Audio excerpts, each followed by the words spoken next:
Once again, thank you so much for joining us. It is 3 minutes past 10 o'clock, and we apologize. We apologize arriving to you this late. My name is Patricia Lukoma Mpango, and Mogalo Mohammed is with us on sign language. Let's delve into the bulletin.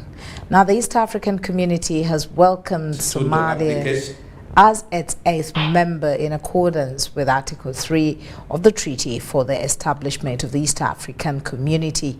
This move is expected to unlock a wave of opportunities for Somalia, fostering cross-border trade, investment and development, as we hear more in this report. To the application by the Federal Republic of Somalia, we have decided to admit the Federal Republic of Somalia, and the Treaty of Accession will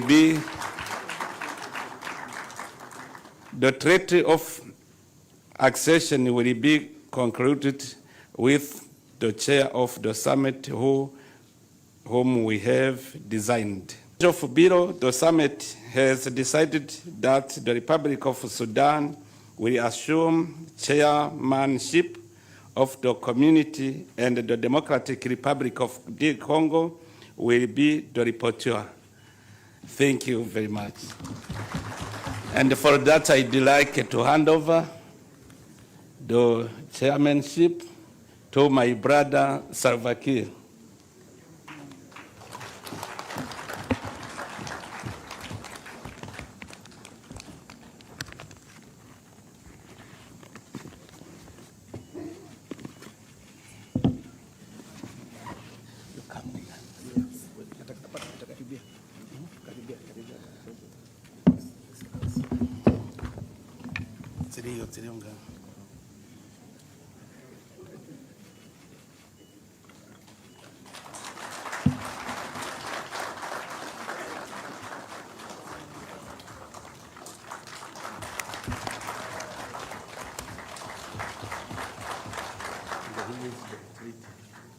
Therefore, you cannot talk of prosperity in Africa without talking of market integration.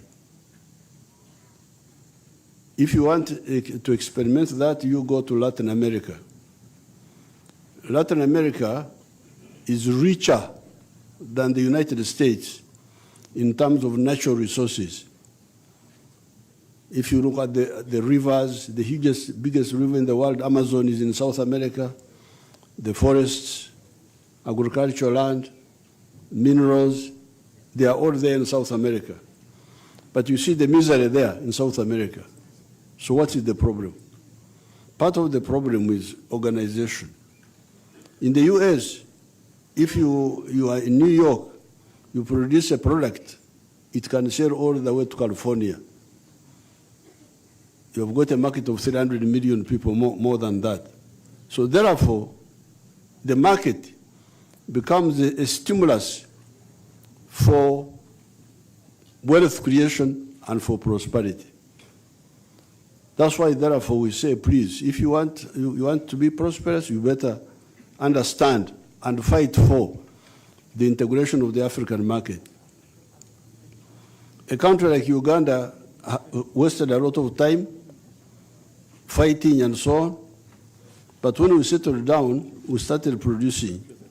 And very soon we realized that the internal market was not enough for milk, for maize, for sugar, for what?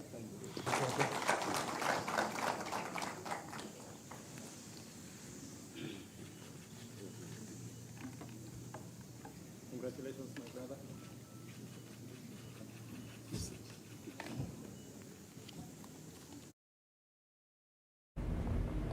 Now, a cohort of political science scholars suggest that African countries should take a backseat in the non-aligned movement as they focus on addressing their most pressing development challenges. This was at a public dialogue held in Kampala and hosted by the Uganda Council on Foreign Affairs, where Professor Patrick Lumumba delivered a keynote speech. African nationalist Patrick Lumumba is convinced that despite NAM not aligning with or against any major power bloc, there are signs within the movement that show political ambitions for superiority.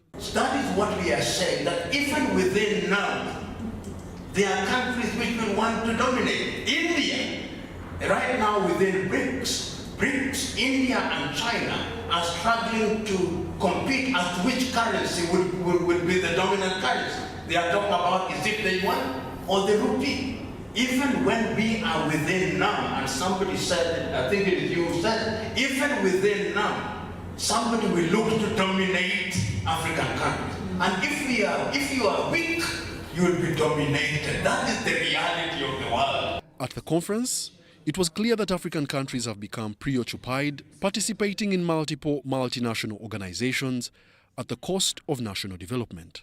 So that is what Africa is suffering from. You are in NAM, you are in G77, you are in all over the place. So you are not able to focus both your energy to what needs to be done, and therefore you lose everything. So in my view, for example, we can diplomatically remain in NAM, but just give lip service.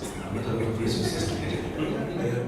Uganda is a member of several international organizations, including the United Nations, the Non-Aligned Movement, and the African Union. Right now, it seems like Uganda has just got to know that they are going to be hosting NAM, not only hosting NAM, but also being the chair for the next 4 years.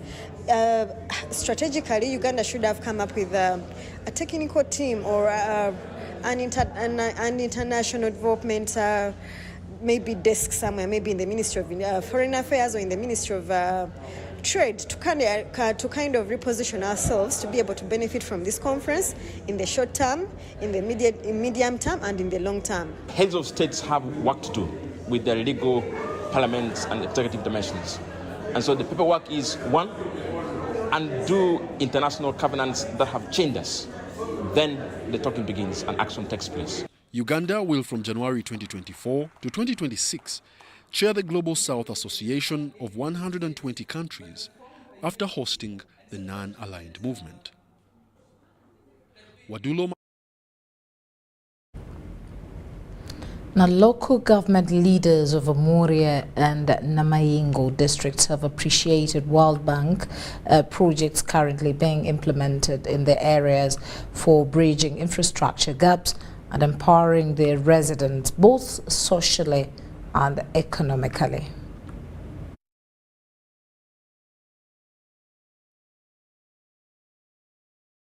These World Bank U-Gift projects being implemented in Amuria and Namayingo districts have reshaped education through construction of city secondary schools, upgraded health center 2s to health center 3s, enhanced water access by construction of boreholes and piped water, and supported microscale irrigation. And this is a program that supports the overarching physical decentralization program for results. And this reform arose out of the study which was done by both the government of Uganda and the World Bank that found out that there were glaring gaps in terms of service delivery.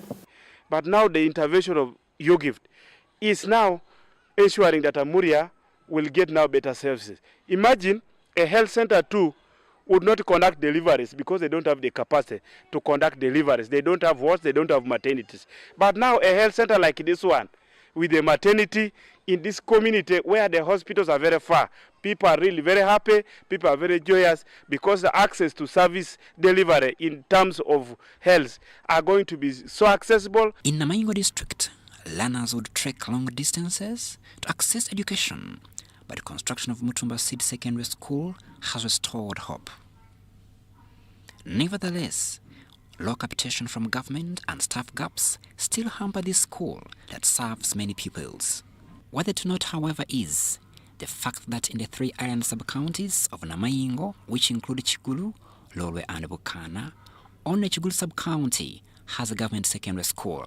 In the health sector, the upgrade of Sianyonja Health Center 2 to Health Center 3, among others, has relieved the health burden. The big challenge is now with the islands. On the islands, we have Lolwe sub-county. Lolwe sub-county does not have a secondary school.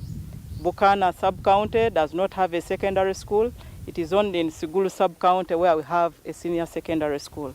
So on the islands, we don't have a seed secondary school. Amoria residents believe the introduction of micro-scale irrigation and construction of water wells will enhance crop productivity and ease the water burden in this water-stressed district. Sometimes we could move to different places to fetch water. The supervision of these World Bank-funded Government of Uganda projects highlights the Ministry of Finance's commitment to track the progress and implementation of these projects and ensure that quality service delivery is accorded to due beneficiaries.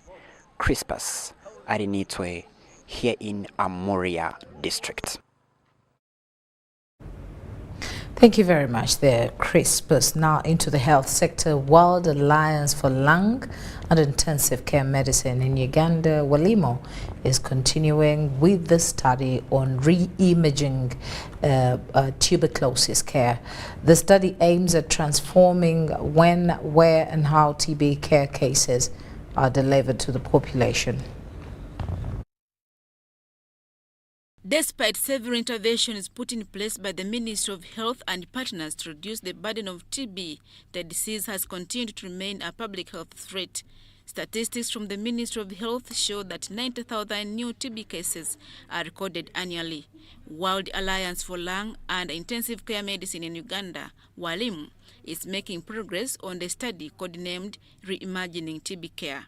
The study aims at transforming when, where, and how TB care services are accessed by the population. We are going through stages, identifying the gap, which we have already done, coming up with the interventions, and coming with the proposals to address, implement those interventions, and eventually do the cost analysis to find out how much these interventions will take.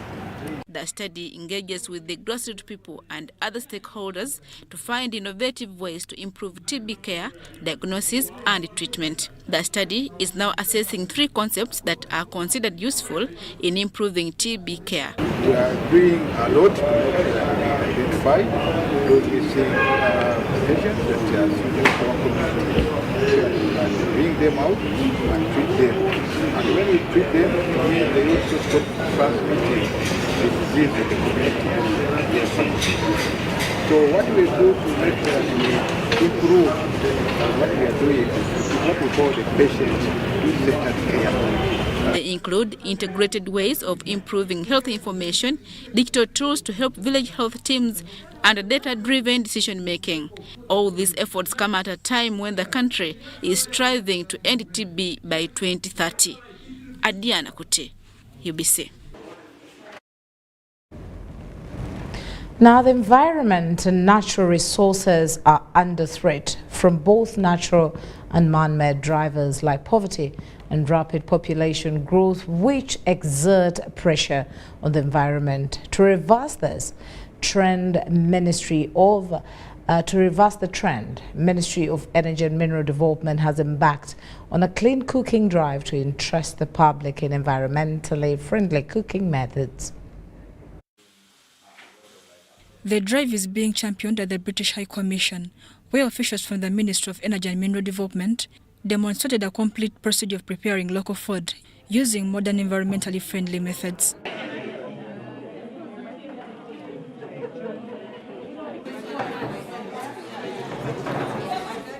This demystified the myth around adopting modern environmentally friendly cooking methods.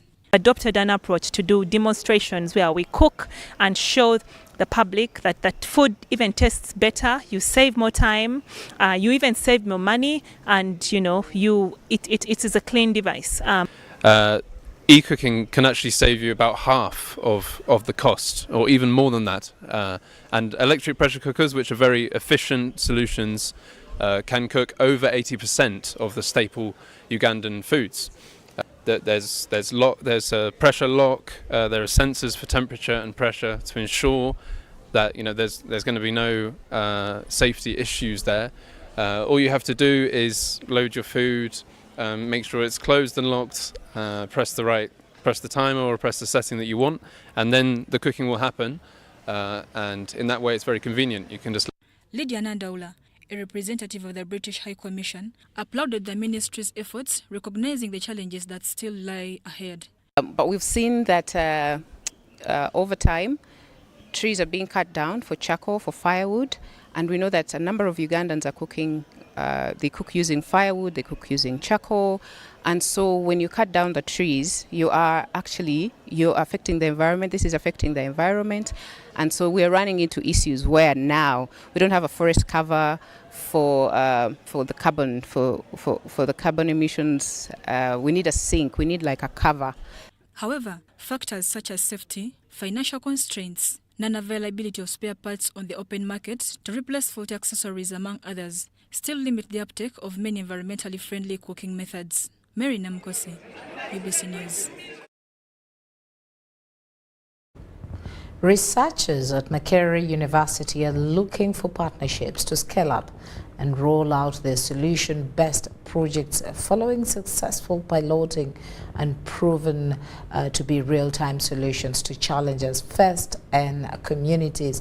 During a dissemination meeting of findings from the piloting project of both the rural broadband connectivity model and an efficacious patient treatment system, it was established that the funds allowing both projects should be rolled out in order to fulfill its prime objective of providing real-time solutions. In 2019, Makerere University, with support from government, started up a Research and Innovations Fund, dubbed MACRIF, with the aim of facilitating research projects to formulate real-time solutions to today's challenges faced by communities. Subsequently, a section of graduate researchers at the College of Engineering, Design, Art and Technology invented a series of technologies like efficacious patient management system that was used in screening for COVID-19. We have several parameters that we take into consideration, but there are two key parameters that we test into screening. So that's the oxygen saturation, and we use an oximeter to take that. Then we also use a temperature sensor. So a person just puts the finger onto the oxygen saturation sensor, then the oxygen levels are read. Then also for the temperature, we take the readings from the forehead. So a person just stands in front of the device. Then after that, the system predicts, and the results are received by the person using the mobile phone. The same team successfully designed and piloted a rural broadband connectivity model that has seen an increased internet penetration in a patch district. This project has realized a small network that has been implemented within Apache, and this has ensured that the people there, the local community in Apache, can access the internet using the network that has been deployed in the area for the citizens there. It took about a month to have the equipment up and running, and it has taken the last 6 months with different users connecting to the network and us collecting data and insights on how the network is performing and how the community is appreciating the service. We went and also taught the students, the e-learning, and also the teachers how to use the online learning. So thanks to the project and the idea that all this was welcomed at once. Every year, Makerere University receives funds worth 30 billion Ugandan shillings from government to facilitate research and innovations such as these. Unfortunately, due to the limited resource envelope, the scale-up part of the project is left hanging. Look at the iPhone. The iPhone 1 was very okay, right? But with more injection of resources and funding, that's why we have maybe the iPhone 14 or 15. So the same scenario, you can put it to this device. There's always potential to do better in research. This was revealed during a dissemination meeting of findings from piloting both the rural brand connectivity model and the efficacious patient management system held at Makerere University of Engineering, Design, Art and Technology. 7 healthcare facilities in Kasanda district have received solar water supply systems from UNICEF and UK government to support the fight against diseases caused by poor sanitation. This is in response to the Ebola virus outbreak that ravaged the district last year, whose prevalence was highly attributed to the lack of clean water.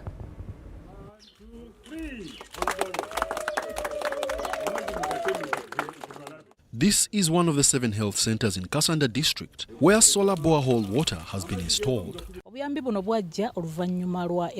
This help was brought after Ebola affected Kasanda. The Ministry of Health recommended our district due to Ebola scourge that caused many deaths last year. It was discovered that lack of clean water exacerbated the situation.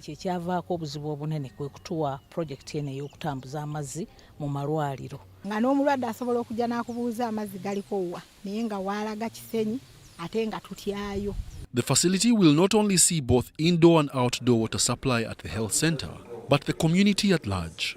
So I think part of the investment that the UK government has made here is thinking about future outbreaks.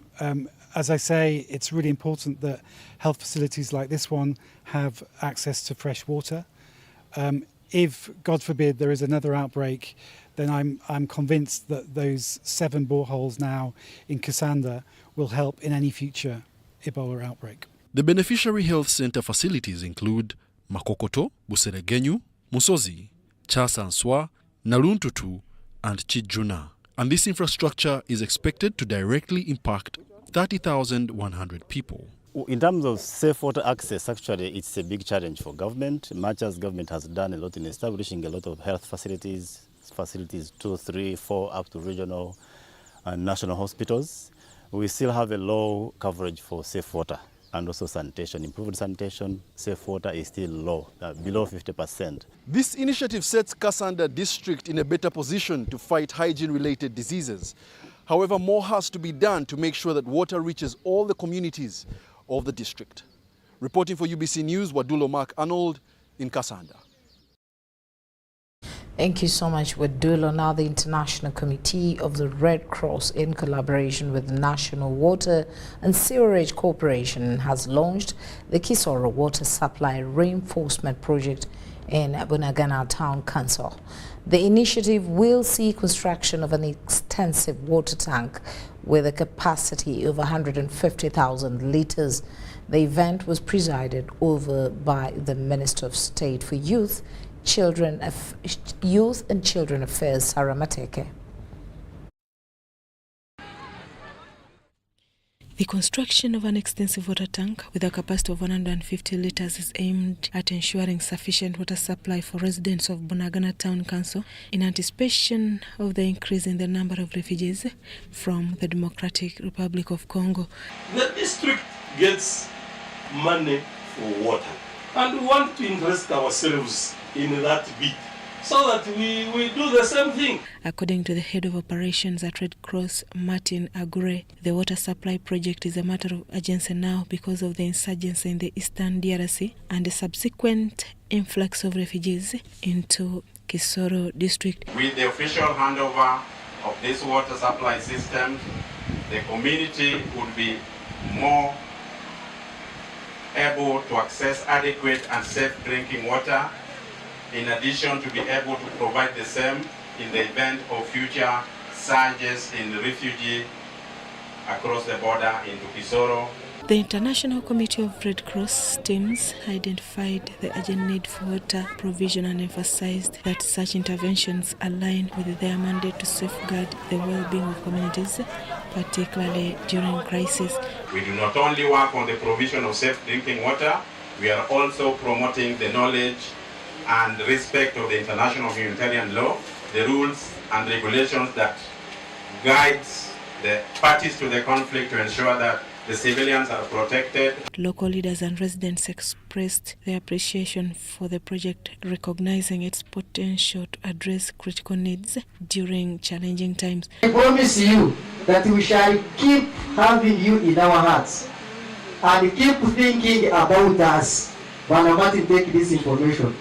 thank the funders for us. Peter Ariho is the manager, National Water and Sewage Corporation, Kisoro branch. He emphasized affordable access to water resources. We have been able to put up a 150,000 litre reservoir, which can greatly accommodate, the demand of Bunagana Town Council, but can also adequately accommodate the surges in demand. The State Minister for Children and Youth, Sarah Mateke, who officiated at the event, noted the project's broader implication.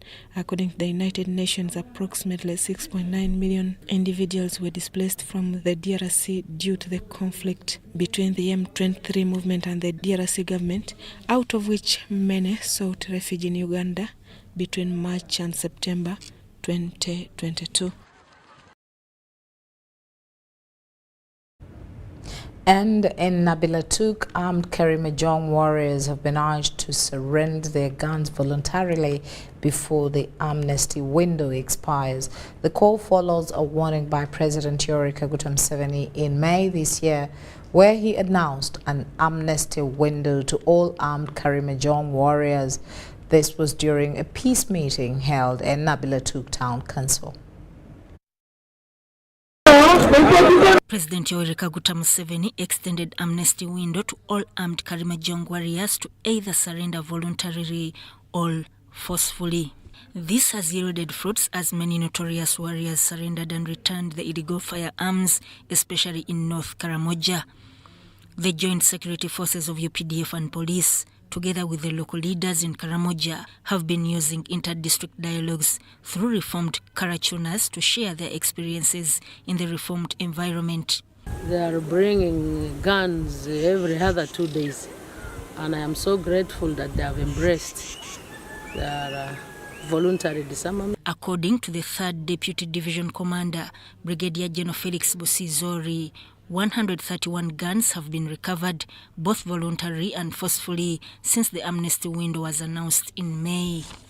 Forcefully and voluntary, we have recovered 131, including this one that we have recovered. In a meeting held in Nabilatuk Town Council this week, attended by several parties that included the Madheniko of Moroto, the Pokot of Amdat, Bokora of Napak, and Pian of Nabilatuk, General Busizori, however, announced that the amnesty window will expire in 1 month's time. After 1 month, you will be held in court. Surrender, you get a certificate, and you are free in the community. Leaders had mixed reactions on the 1-month deadline for surrender. Some leaders cited surge in security, while others wanted warriors to be handled with an iron hand. Amnesty must be extended for as long as the leaders are working and helping to gather the guns. Because even now, after the amnesty, for me, I'm worried. Then what? Are they going to bomb? Is government going to bomb? Is government going again to gather people, the youth to prisons, the way it had been? Because if we forcefully try to do operation to get these guns, will lead again to some form of disorganization of the communities. People may again bring confusion, and some of these criminals will stand against even the leaders. Because we have really seen a good response from the Karachuna, and I pray that that amnesty continues until they get to give them another amnesty, because they have been given many times. You can imagine the ones who disturb in Karenga, that they have been calling the brigade commander that you are a coward, why do you hold meetings, that their guns is for hunting. You can imagine that impunity. The Karachunas resolved that they should have joint grazing to reduce on the ethnic conflicts, but also to embrace peace. Bring all the kraals together so that people will not have that tendency of saying, let me go and steal a kraal which is very far. Which people are actually disturbing us. It is very easy for us to identify the thieves. And it is hard for a thief to come and steal an animal. It is hard even to notify the one for Pokot and the one for Karamoja. It is very hard. And we find that actually that issue of cattle rustling will be limited. Leaders have thanked security forces for collective efforts towards restoration of peace in Karamoja. Similarly, security forces in Nabiratuk district have arrested 6 people for allegedly selling stolen animals to the communities. Ladies, these are men who steal cows from Moroto, reaching Arengeshe. They give their ladies to slaughter. They slaughter in the terms of 5 cows and they sell all the meat, and now the exhibit cannot get it. Sudat Kaye and Moriniga, UBC News.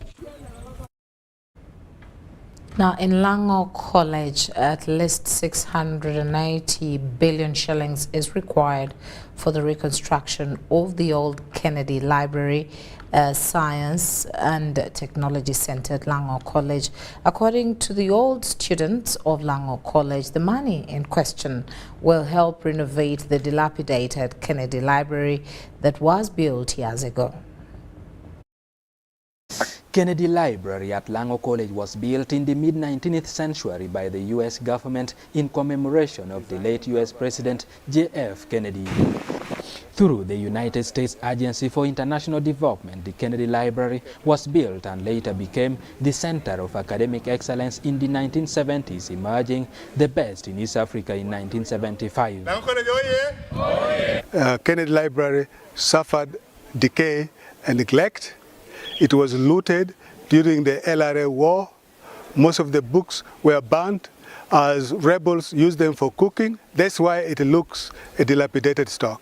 But ever since 2011, we, the old students who knew the glory of the Kennedy Library, who benefited from it, resolved to rebuild and revive the JF Kennedy Library. So that's how in partnership with the Northern Uganda Regional Development Forum, the old students have embarked on mobilizing resources to renovate the library. Signing the MOU of collaboration. The MOU that we signed was basically on the pillar number 1, which is human capital development. We felt that John F. Kennedy, that died about 60 years back in the US, could be the most relevant position that we should strategize ourselves as Lango College, OBs and our college associates. We should be able to put up a high-tech and state-of-the-art library, which has so many complex. The intention is to transform the library into a modern state-of-the-art library, science and technology center in Africa. The JF Kennedy Library, Science, Technology, Engineering Center, and Ambassador Kennedy House Annex will be the regional center of excellence in STEM education in Greater Northern Uganda. And that will go a long way to promote recovery and development of human capital in post-LRA war Northern Uganda. That is the significance of this occasion to mark the 60th anniversary of the assassination of the great US President John F. Kennedy, which took place in Dallas, Texas, USA on the 22nd of November, 1963. President Museveni is expected to champion the global resource mobilization for this multi-science complex project. It is always good to start, and I'm sure with the collaboration, with the partnership, with the national and international partners, we shall realize the goal to make Lango College shine again as in the past, when it was one of the top schools in the country and East Africa. We have all laboratories which need rehabilitation, but you know it is very costly to rehabilitate. But currently we are suffering because of lack of space and then lack of book. Over the years, the college has experienced several challenges, including insurgencies like the 1979 Liberation War, 1985 Lakwena War, and the 20 years of Pony War. Eddie Olwa, UBC News.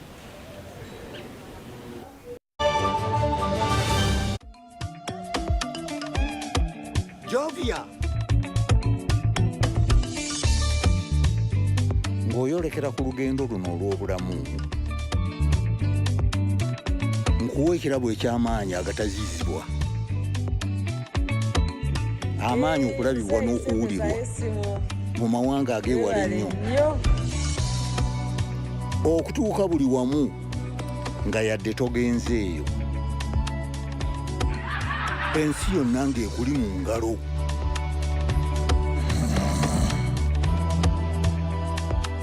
okutambula mu biseera n'okumanya buli kimu ekirina okumanyibwa.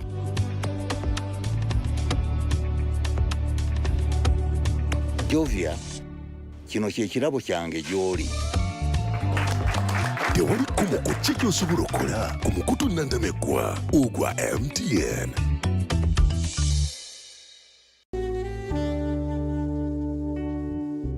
Metu Bus Industries, Namamve, the manufacturers of buses for transporters, schools, tour operators, and special purpose vans and any customized vehicle. Metu Bus Industries offers a range of buses known for safety, comfort, and reliability. Depending on your needs, a bus can simply be a point A to point B people mover with just seats, or a special design that includes power outlet, Wi-Fi, television, refreshment center, and any other specification. Buy your buses from Metu and support industrialization of Uganda. Contact us on 0788 118586 or 0782 030303. Email us metuafricabus@gmail.com. Visit our website www.metubusafrica.com.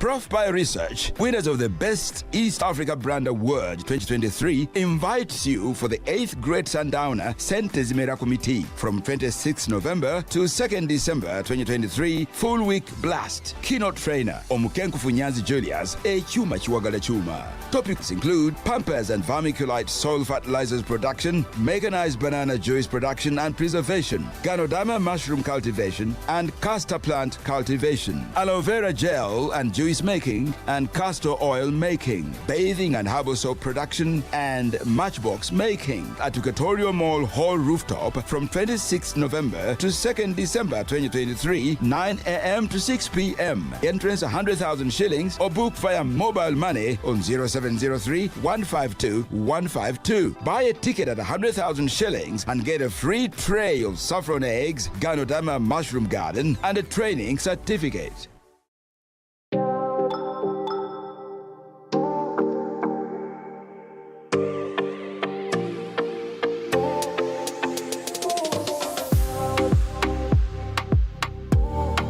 Lagos.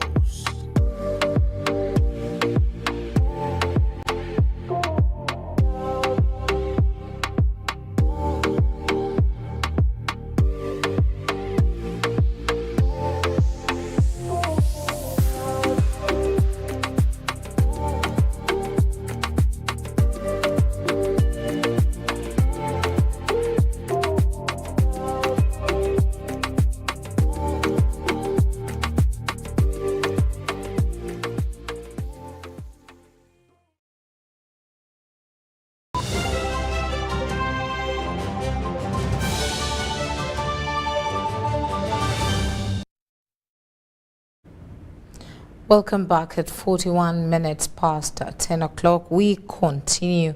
And of course, as we look at community support, the Rotary Club of Kasanga has partnered with Kasanga Primary School to construct one classroom block following the shortage of classrooms at the school.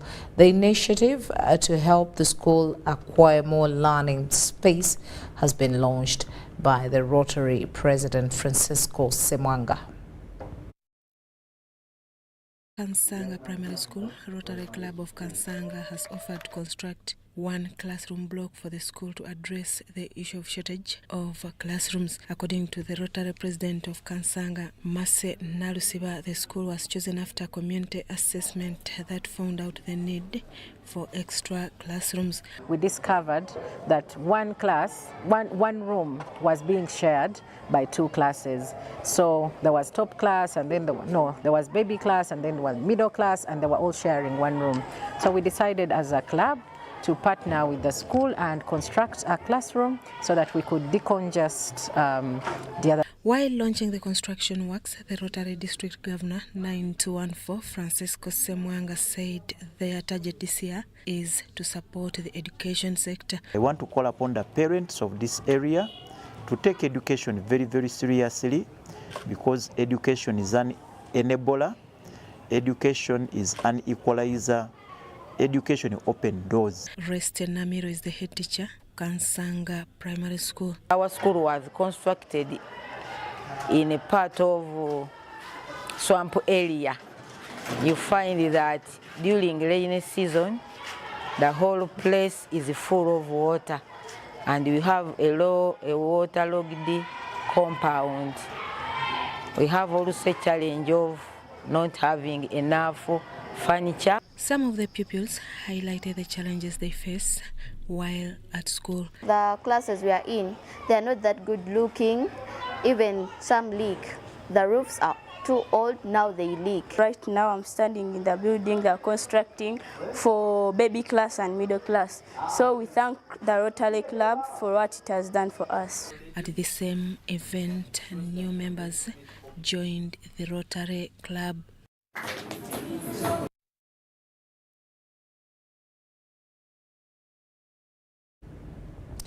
Now, the lead pastor at Christian Life Church, Bwaise, Pastor Jackson Senyonga, wants Directorate of Public Prosecutions to investigate the boys charged with criminal trespass at Miracle Center Cathedral, Lubaga. Senyonga was addressing the media in Kampala.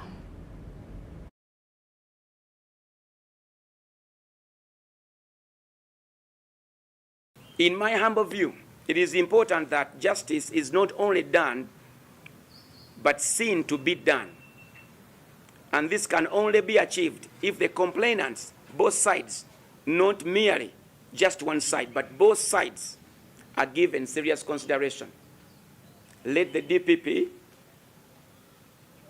process the file for the boys, so the courts will see what's going on there. And it is my humble request that justice is not only done, but seen to be done. And this can only be achieved if the complainants, by both sides, are given an opportunity to be tried in the courts of law. Because that's the only office or jurisdiction empowered to deliver justice. I want to clear the air. I did not pay any boy to tarnish any pastor's name. I had all the tools in my hands to leak information, to release what I saw. But I never. I acted as a good Christian, as a good leader, and in confidentiality, I handled this issue. Again, my humble request is that Pastor Kayanja's voice should be heard with these allegations against the boys. If they trespassed, if they are saying these things out of line, he should be cleared.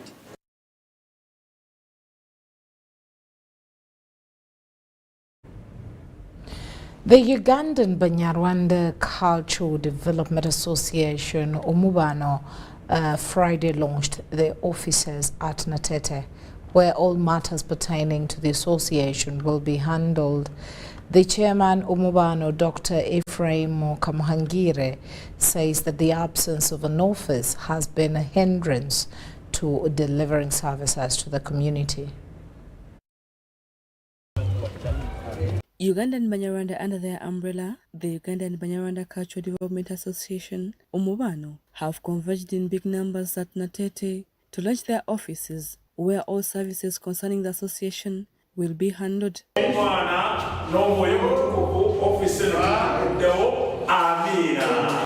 are inviting all of Banyarwanda to come to this place. If they have different issues, please bring it here, so that this organization can bridge between the Ugandan Banyarwanda and the government. We can reach the authority to solve their problems. However, they decried the challenges they face, among others discrimination, when it comes to accessing services in government institutions, such as NIRA and internal affairs. There is no reason to discriminate our people. Uganda ni Banyarwanda.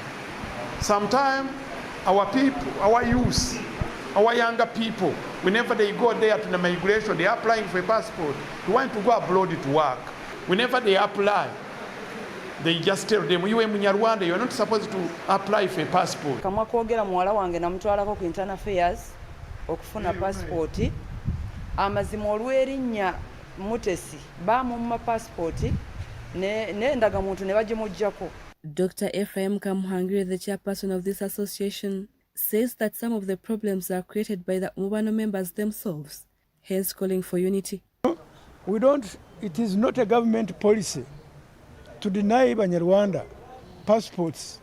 It is not a government policy for government to deny Banyarwanda job opportunities or any other. But it is us who actually don't present ourselves in the proper manner. The problems which people are saying we have are sometimes self-created. Some members of the association said the launch of their offices is timely. So, byansanisiza nnyo okutufaako bane mutujjukirako naffe ne tugenda Umubano ne twogera ku nsonga zaffe.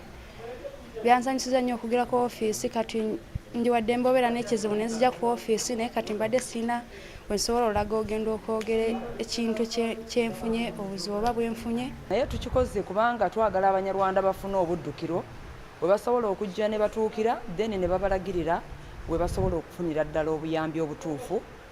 Rebecca Nantongo, Susan Nabugudde, UBC News.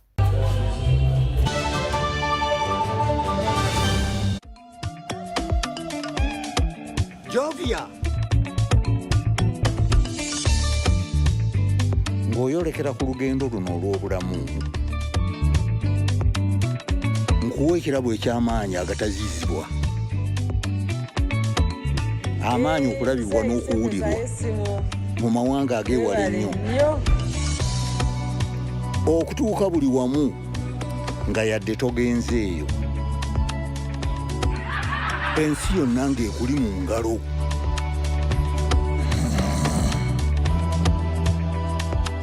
Okutambula mu biseera n'okumanya buli kimu ekirina okumanyibwa.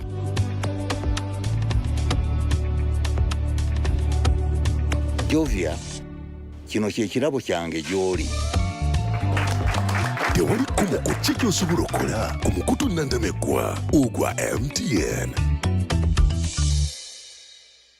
Over 1,000 children with disabilities in Uganda every 5 years have not had access to adequate education. And this has been basically due to lack of assistive devices to enable them get reasonable accommodation in schools. Mokisa Humanity and Inclusion Foundation is leading a campaign to fundraise for assistive devices for 500 children with disabilities to get in school in the year 2024. Join us to fundraise for braille machines, slates and styluses, white cane, braille paper, hearing aids, wheelchairs, audiobooks, book recorders, JAWS software, among others on 10th December at Hotel Africana. Register your child with a disability by calling us on 0740 55 04 95 or 0783 91 11 14. Donations from well-wishers are also welcome. Entrance is 100,000, 150,000, 200,000 and a table goes for 1 million shillings. This is sponsored by UBC,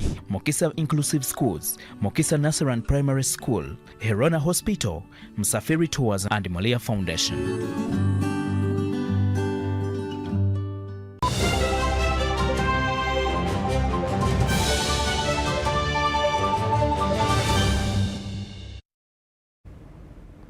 Now, the Chief Executive Officer of Malgwemgo's Community Credit Cooperatives, Andrew Chepa, has highlighted the significance of the business model in delivering integrated financial services to community members. Let's hear more in this report. The Uganda Federation of Malgwemgo's Community Credit Cooperatives organized a training session in Kampala City for the 18 Malgwemgos in the district of Mpigi and Mitiena, focusing on building leaders for inclusive communities.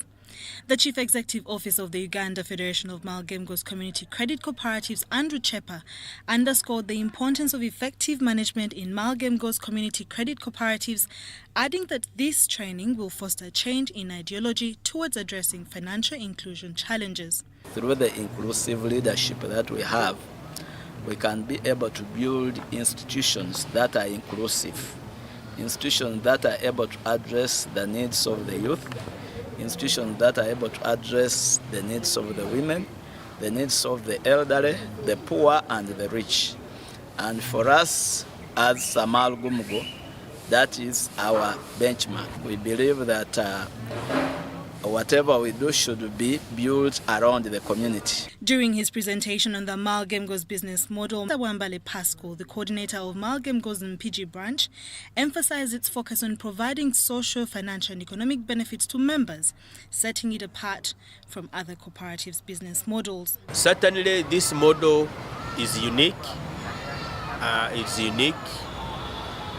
It emphasizes on member benefit, which is the key focus in as far as implementing of this model is concerned. Participants gained valuable insights and skills that will contribute to the overall development and inclusivity of their respective communities. So in these sessions which we have attended, where we are now well equipped with how we can handle the risks with finance. And we believe we are going to transform a lot. The workshop, funded by the Korean Federation of Malgemgo's Community Credit Cooperatives, had an overarching goal of developing leaders who can contribute to creative, inclusive communities within the framework of community credit cooperatives. Robert Whiter compiled this report. Well, it's time for us to see how the shilling fared on the Forex market.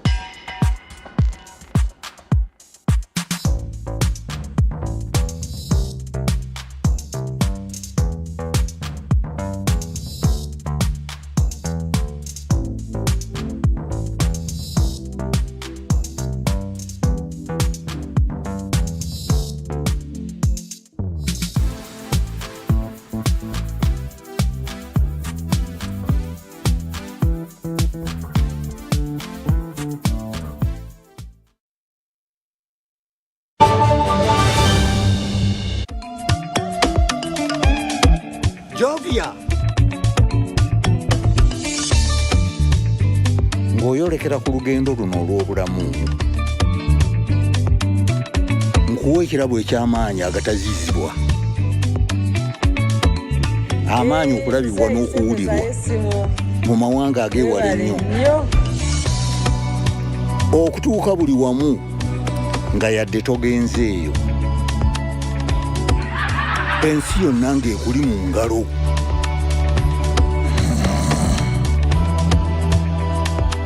Okutambula mu biseera n'okumanya buli kimu ekirina okumanyibwa.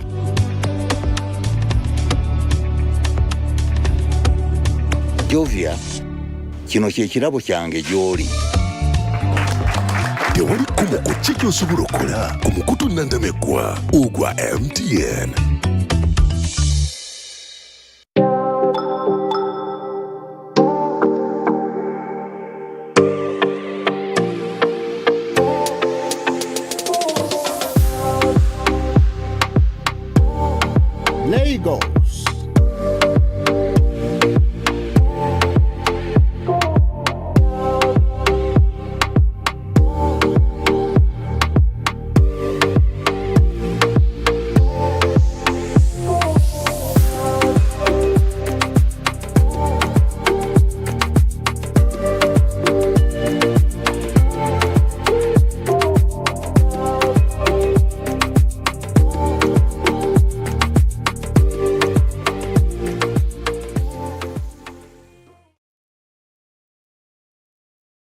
Over 1,000 children with disabilities in Uganda every 5 years have not had access to adequate education. And this has been basically due to lack of assistive devices to enable them get reasonable accommodation in schools. Mokisa Humanity and Inclusion Foundation is leading a campaign to fundraise for assistive devices for 500 children with disabilities to get in school in the year 2024. Join us to fundraise for braille machines, slates and styluses, white cane, braille paper, hearing aids, wheelchairs, audiobooks, book recorders, JAWS software, among others on 10th December at Hotel Africana. Register your child with a disability by calling us on 0740 55 04 95 or 0783 91 11 14. Donations from well-wishers are also welcome. Entrance is 100,000, 150,000, 200,000 and a table goes for 1 million shillings. This is sponsored by UBC, Mokisa Inclusive Schools, Mokisa Nasaran Primary School, Herona Hospital, Msafiri Tours and Molia Foundation.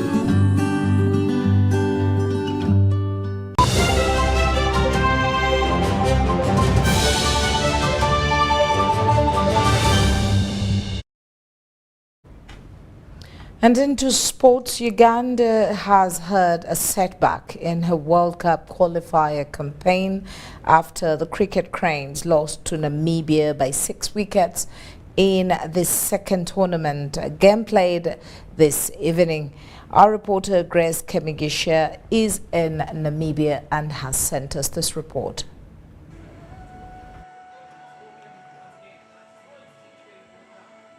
Though the day was marred with heavy showers in the morning, the rain stopped just in time for Uganda to face Namibia. Uganda was elected to bat first, setting a score of 114 runs in 19.4 overs. In the defending innings, Uganda started off poorly, conceding 38 runs in the first 4 overs before Alpech Ramjani came in to change the trajectory with the 3 back-to-back wickets. However, the Cricket Cranes couldn't hold their foot against the clinical Namibia as they kept on the back foot for the rest of the innings.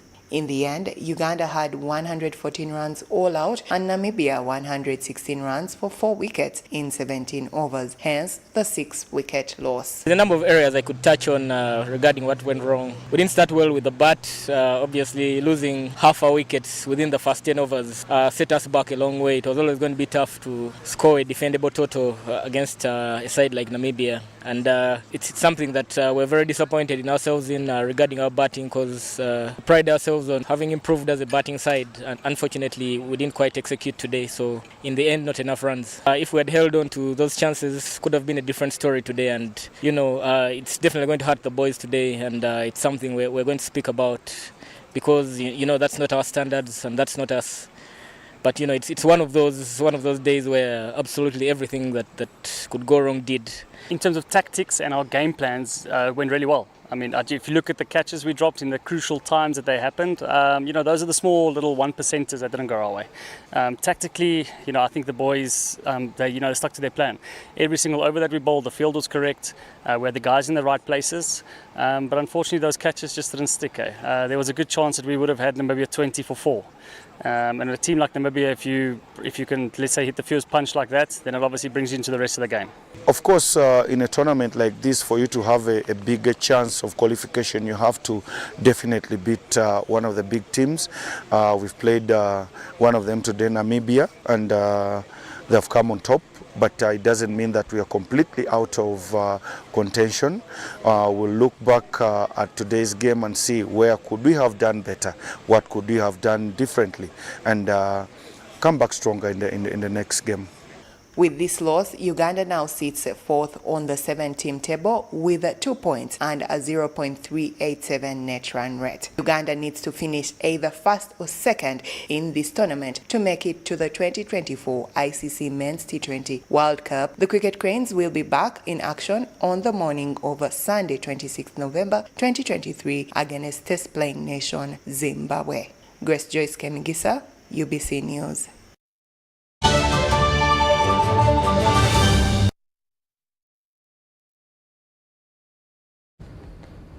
Well, thank you so much for being a part of us. That's it, and that's all we had time for. My name is Patricia Lokoma Mpango. Mugalu Mohammed has been with us in sign language. It's a good night, but UBC programming continues. Stay with us.